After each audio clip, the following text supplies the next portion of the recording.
י' אדר. איזה תאריך מדהים. י' אדר לך כולם באים עם כובע, אפילו דגש מגיעים לבדים הטובים בי' אדר. י' אדר?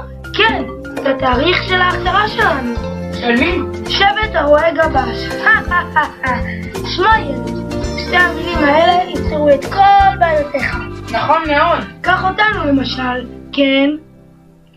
כשאנחנו היינו צעירים, עוד בלבבים. בסדר, תודה.